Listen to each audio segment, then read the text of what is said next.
حضرت سعد بن ابی وقاص رضی اللہ تعالی عنہ کی عمر صرف 19 یا 17 سال کی تھی کہ دعوت اسلام کی صدا نے ان کو توحید کا شیدائی بنا دیا۔ یہ خود فرمایا کرتے تھے کہ میں وہ پہلا شخص ہوں جس نے اللہ تعالیٰ کی راہ میں کفار پر تیر چلایا۔ السلام علیکم دوستو، آج میں آپ کی خدمت میں صحابی رسول ٹاپ 10 صحابہ میں شامل ہونے والے حضرت سعد بن ابی وقاص رضی اللہ تعالیٰ عنہ کے اسلام لانے کا واقعہ اور ان کی زندگی کے بارے میں لے کر حاضر ہوئی ہوں، لہٰذا ویڈیو کو آخر تک ضرور سنیے گا۔ سعد بن ابی وقاص رضی اللہ تعالیٰ عنہ کا تعلق قریش کے قبیلہ بنو زہرہ سے تھا، جو محمد صلی اللہ علیہ وسلم کے ننیالی خاندان ہے، اس لیے آپ رشتے میں حضور نبی اکرم صلی اللہ علیہ وسلم کے ماموزاد بھائی تھے۔ حمزہ بن عبد المطلب کی والدہ آپ کی سگی پھوپھی تھیں۔ آپ کی کنیت ابو اسحاق ہے اور خاندان قریش کے ایک بہت ہی نامور شخص ہیں جو مکہ مکرمہ کے رہنے والے ہیں۔ یہ ان خوش نصیبوں میں سے ایک ہیں جن کو نبی اکرم صلی اللہ علیہ وسلم نے جنت کی بشارت دی۔ ہجرت مدینہ سے 30 سال پہلے آپ پیدا ہوئے۔ نزول وحی کے 7ویں روز حضرت ابوبکر صدیق رضی اللہ تعالیٰ عنہ کے ترغیب دلانے پر مشرف با اسلام ہوئے، یعنی دور بعثت کے ابتدائی دنوں میں جن روایتوں کے مطابق آپ 7ویں یا 4تھے مسلمان تھے جنہوں نے ایمان قبول کیا اور عمر بھر حضور صلی اللہ علیہ وسلم کے محافظ ہونے کے خصوصاً فرائض انجام دیے۔ ابتدائی قبول اسلام کے بعد آپ کی والدہ نے کڑوا رد عمل دکھایا، یہاں تک کہ آپ کو اسلام ترک کرنے پر مجبور کرنے کی کوشش کی، لیکن آپ نے ثابت قدمی سے ایمان کو تھامے رکھا۔ حضرت سعد بن ابی وقاص رضی اللہ تعالیٰ عنہ کی ماں نے لڑکے کی تبدیل مذہب کا حال سنا تو نہایت کبیدہ خاطر ہوئیں، بات چیت کھانا پینا سب چھوڑ دیا، چونکہ وہ اپنی ماں کے حد درجہ فرمانبردار اور اطاعت شیار تھے، اس لیے یہ سخت آزمائش کا موقع تھا۔ لیکن جو دل توحید کی لذت کا آشنا ہو چکا تھا وہ پھر کفر اور شرک کی طرف کس طرح رجوع ہو سکتا تھا؟ ماں نے مسلسل 3 دن تک کھانا نہیں کھایا، وہ بے آب و دانہ رہیں، لیکن بیٹے کی جبین استقلال پر شکن تک نہ پڑی۔ اسلام قبول کرنے کے بعد آپ نبی کریم صلی اللہ علیہ وسلم کی ہجرت تک مکہ میں ہی مقیم رہے۔ عام مسلمانوں کی طرح آپ کو بھی اسلام قبول کرنے کے بعد مکہ کی زمین پر تکلیفیں جھیلنا پڑیں۔ آپ استقلال کے ساتھ ہر قسم کی سختیاں جھیلتے رہے۔ حضرت سعد بن ابی وقاص رضی اللہ تعالیٰ عنہ کفار کے خوف سے عموماً مکہ مکرمہ کی ویران و سنسان گھاٹیوں میں چھپ کر معبود حقیقی کی پرستش و عبادت فرمایا کرتے تھے۔ ایک دفعہ ایک گھاٹی میں چند صحابہ کرام رضوان اللہ علیہم کے ساتھ مصروف عبادت تھے۔ اتفاق سے کفار کی ایک جماعت اس طرف آ نکلی اور اسلام کا مذاق اڑانے لگے۔ حضرت سعد بن ابی وقاص رضی اللہ تعالیٰ عنہ کی اس بے بسی کی زندگی میں بھی جوش آ گیا اور اونٹ کی ہڈی اٹھا کر اس زور سے ماری کہ ایک مشرک کا سر پھٹ گیا۔ بیان کیا جاتا ہے کہ اسلام کی حمایت میں یہ پہلی خون ریزی تھی جو حضرت سعد بن ابی وقاص رضی اللہ تعالیٰ عنہ کے ہاتھ سے عمل میں آئی۔ مکہ میں جب کفار کے ظلم و ستم سے مسلمانوں کا پیمانہ صبر و تحمل سے لبریز ہو گیا تو نبی کریم صلی اللہ علیہ وسلم نے صحابہ کرام رضوان اللہ علیہم کو ہجرت مدینہ کا حکم دیا۔ اس حکم عام کی بنا پر حضرت سعد بن ابی وقاص رضی اللہ تعالیٰ عنہ نے مدینہ منورہ کی راہ لی اور اپنے بھائی عتبہ بن ابی وقاص رضی اللہ تعالیٰ عنہ کے مکان میں ٹھہرے، جنہوں نے ایام جاہلیت میں ایک خون کیا تھا اور انتقام کے خوف سے مدینہ منورہ میں سکونت اختیار کر لی تھی۔ یہاں پہنچ کر مسلمانوں کو آزادی نصیب ہوئی، تاہم قریش مکہ کی حملہ آوری کا خطرہ موجود تھا۔ نبی کریم صلی اللہ علیہ وسلم نے بیش بینی کر کے عبدہ بن حارث رضی اللہ عنہ کو 60 یا 80 سواروں کے ساتھ غنیم کی نقل و حرکت دریافت کرنے کے لیے روانہ فرمایا۔ سعد بن ابی وقاص رضی اللہ تعالیٰ عنہ بھی اس جماعت میں شامل تھے۔ غرض دورہ کرتے ہوئے حجاز کے ساحلی علاقے میں قریش کی ایک بڑی تعداد سے مٹ بھیڑ ہوئی۔ چونکہ محض تجسس مقصود تھا اس لیے کوئی جنگ پیش نہیں آئی، مگر حضرت سعد بن ابی وقاص رضی اللہ تعالیٰ عنہ کو کہاں تاب تھی، انہوں نے ایک تیر چلا ہی دیا۔ یہ اسلام کا پہلا تیر تھا جو راہ خدا میں چلایا گیا۔ سعد بن ابی وقاص رضی اللہ تعالیٰ عنہ نے غزوہ بدر کی جنگ میں غیر معمولی شجاعت و جابازی کے جوہر دکھائے اور سعید ابن العاص سرخیل کفار کو قتل کیا۔ سن 3 ہجری میں غزوہ احد کا مارکہ پیش آیا۔ اس جنگ میں تیر اندازوں کی غفلت سے اتفاقاً مسلمانوں کی فتح شکست میں تبدیل ہو گئی اور ناگہانی حملے کے بعد 22 اکثر غازیوں کے پاؤں اکھڑ گئے، لیکن سعد بن ابی وقاص رضی اللہ تعالیٰ عنہ ثابت قدم اصحاب میں سے تھے جن کے پائے استقلال کو آخر وقت تک لغزش نہ ہوئی۔ حضرت سعد بن ابی وقاص رضی اللہ تعالیٰ عنہ تیر اندازی میں کمال رکھتے تھے، اس لیے جب کفار کا نرغہ ہوا تو حضرت صلی اللہ علیہ وسلم ان کو اپنے ترکش سے تیر دیتے جاتے اور فرماتے کہ اے سعد تیر چلا، میرے ماں باپ تجھ پر قربان ہوں۔ حضرت علی بن ابی طالب رضی اللہ تعالیٰ عنہ کا بیان ہے کہ میں نے رسول اللہ صلی اللہ علیہ وسلم کی زبان مبارک سے سعد رضی اللہ تعالیٰ عنہ کے سوا اور کسی کے لیے فداکا ابی و امی کا جملہ نہیں سنا، لیکن دوسری روایتوں میں حضرت طلحہ بن عبید اللہ اور حضرت زبیر بن عوام کی نسبت بھی ایسے ہی جملے منقول ہیں۔ بہرحال محدثین کا فیصلہ ہے کہ غزوہ احد میں یہ فخر صرف حضرت سعد بن ابی وقاص رضی اللہ تعالیٰ عنہ کے لیے مخصوص تھا۔ اثناء جنگ میں ایک مشرک سامنے آیا جس نے اپنے تیز و تند جملوں سے مسلمانوں کو پریشان کر رکھا تھا۔ نبی کریم صلی اللہ علیہ وسلم نے اس کو نشانہ بنانے کا حکم دیا، لیکن اس وقت ترکش تیروں سے خالی ہو چکا تھا۔ حضرت سعد رضی اللہ تعالیٰ عنہ نے تعمیل ارشاد کے لیے ایک تیر اٹھا کر جس میں پھل نہیں تھا اس صفائی کے ساتھ اس کی پیشانی پر مارا کہ وہ بدحواسی کے ساتھ برہنہ ہو کر گر گیا۔ نبی کریم صلی اللہ علیہ وسلم ان کی تیر اندازی اور اس کی بدحواسی پر بے اختیار ہنس پڑے، یہاں تک کہ دندان مبارک نظر آنے لگے۔ اسی طرح طلحہ بن ابی طلحہ کے حلق میں تاک کر ایسا تیر مارا کہ زبان کتے کی طرح باہر نکل پڑی اور تڑپ کر داخل جہنم ہوا۔ حضرت سعد رضی اللہ تعالیٰ عنہ نے غزوہ بدر، احد، خندق، خیبر، حنین جیسے مواقع پر شرکت کی۔ آپ اسلامی مارکوں میں معروف تیر انداز تھے اور حضور صلی اللہ علیہ وسلم نے فرمایا کہ آپ اولین فرد تھے جنہوں نے اسلام کے خاطر تیر چلائے۔ غزوہ احد سے فتح مکہ تک جس قدر مارکے پیش آئے، سعد بن ابی وقاص رضی اللہ تعالیٰ عنہ بہادری اور جانثاری کے ساتھ سب میں پیش رہے۔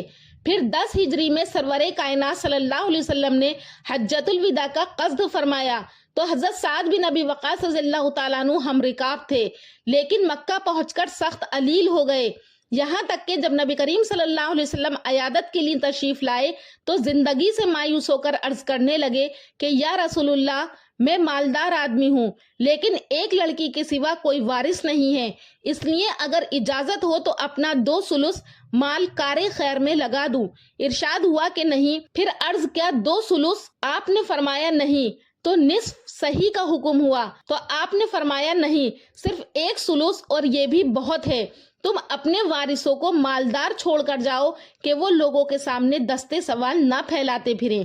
تم جو کچھ بھی خدا کی رضا جوئی کے لیے صرف کرو گے اس کا اجر ملے گا، یہاں تک کہ اپنے بیوی کے منہ میں جو لقمہ ڈالتے رہو گے اس کا بھی تم کو ثواب ملے گا۔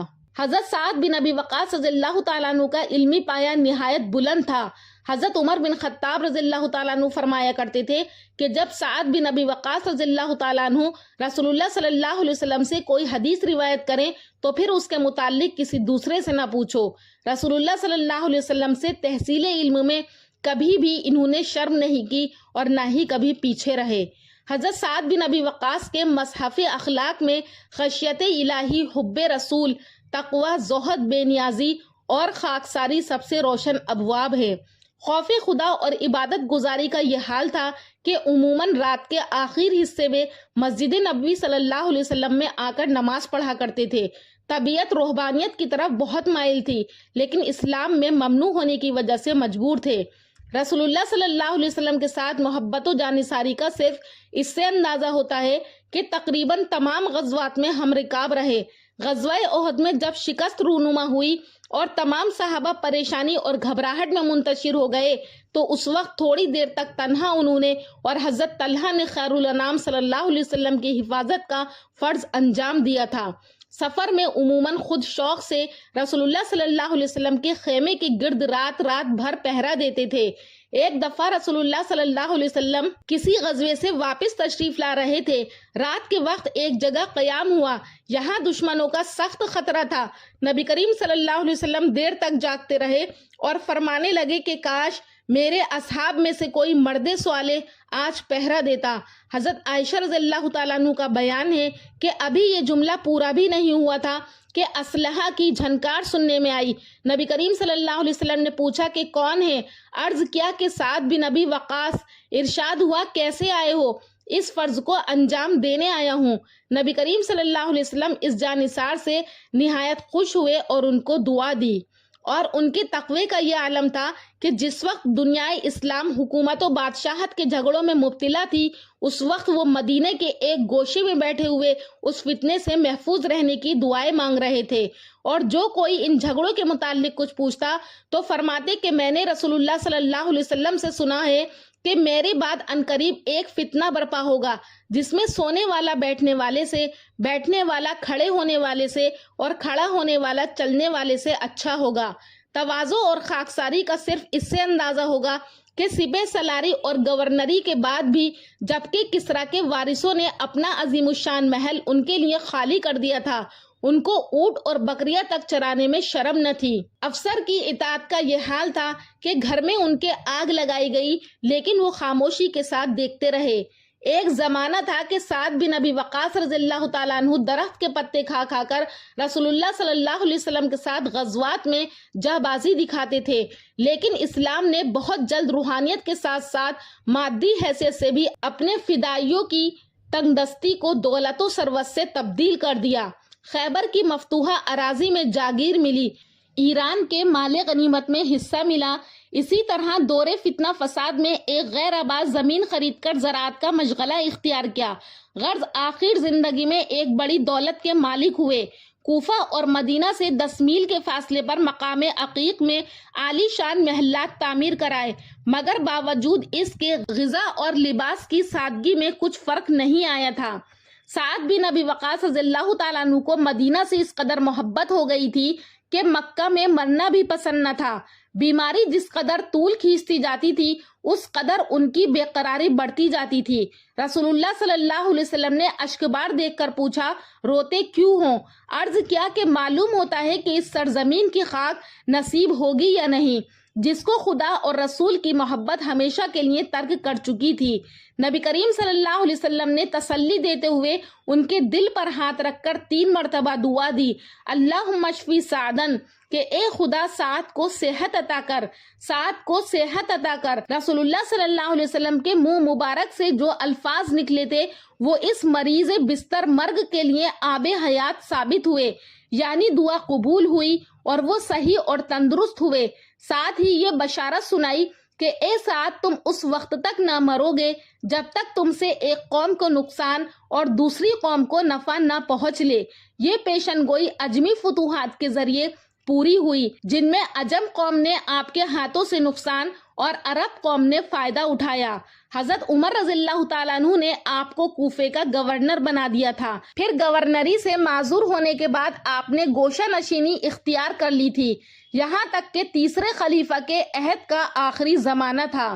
حضرت سعد بن ابی وقاص رضی اللہ تعالیٰ عنہ مدینہ سے 10 میل کے فاصلے پر مقام عقیق میں اپنے لیے ایک محل تعمیر کرا کر رہتے تھے، چنانچہ عزلت نشینی کی زندگی اسی میں بسر ہوئی۔ آخر میں بہت کمزور ہو گئے تھے اور آنکھوں کی بصارت بھی جاتی رہی تھی، یہاں تک کہ 55 ہجری میں ملک الموت نے آپ کی ہمیشہ کے لیے جان قبض کی۔ حضرت سعد بن ابی وقاص رضی اللہ تعالیٰ عنہ نے وصیت کی تھی کہ جنگ بدر میں جو اونی کپڑا میرے جسم پر تھا اسی سے کفن کا کام لیا جائے، چنانچہ اس پر عمل کیا گیا اور لاش مدینہ لائی گئی۔ بعض امہات المومنین رضی اللہ عنہم اس وقت زندہ تھیں، انہوں نے حکم دیا کہ اس جانثار رسول اللہ صلی اللہ علیہ وسلم کا جنازہ مسجد میں لایا جائے، چنانچہ مسجد میں ان کے حجروں کے سامنے نماز ادا کی گئی۔ امہات المومنین بھی نماز میں شریک تھیں۔ کسی نے مسجد میں نماز جنازہ پر اعتراض کیا تو حضرت عائشہ رضی اللہ تعالیٰ عنہ نے فرمایا، لوگ کس قدر جلد بھول گئے کیا رسول اللہ صلی اللہ علیہ وسلم نے سہیل بن بیضہ پر مسجد میں نماز نہیں پڑھائی تھی؟ غرض اس تسک و احتشام کے ساتھ مقام بقی میں مدفون ہوئے، 70 برس سے زیادہ عمر پائی اور اس عرصے میں اپنے عظیم الشان کارناموں کی ایسی یادگار چھوڑ گئے کہ ان کے تمام کارناموں کو قیامت تک یاد کیا جائے گا۔ حضرت سعد بن ابی وقاص رضی اللہ تعالیٰ عنہ نے مختلف اوقات میں متعدد شادیاں کی۔ حضرت سعد بن ابی وقاص کے 34 اولادیں تھیں، ان میں سے لڑکے 17 تھے، لڑکیاں بھی اسی قدر تھیں۔ دوستو، یہ تھا حضرت سعد بن ابی وقاص رضی اللہ تعالیٰ عنہ کے اسلام لانے کا واقعہ اور ان کی زندگی کے بارے میں مختصر سی جانکاری۔ امید کرتی ہوں کہ آپ کو ویڈیو پسند آیا ہوگا۔ اللہ پاک سے دعا ہے کہ اللہ پاک ہمیں بھی صحابہ کرام کے نقش قدم پر چلنے والا بنائے اور ہمارے اندر بھی وہ جذبہ پیدا کرے جو ہر صحابہ میں موجود تھا۔ اگر آپ کو میری یہ صحابہ سیریز کی ویڈیو پسند آئی ہے تو میری چینل نوری اسلامک ٹیوبر کو ضرور سبسکرائب کریں اور کامنٹ سیکشن میں اپنی رائے کا اظہار کریں۔ انشاءاللہ پھر ملاقات کروں گی اگلی ویڈیو میں ایک اچھے ٹاپک کے ساتھ۔ تب تک کے لیے اللہ حافظ۔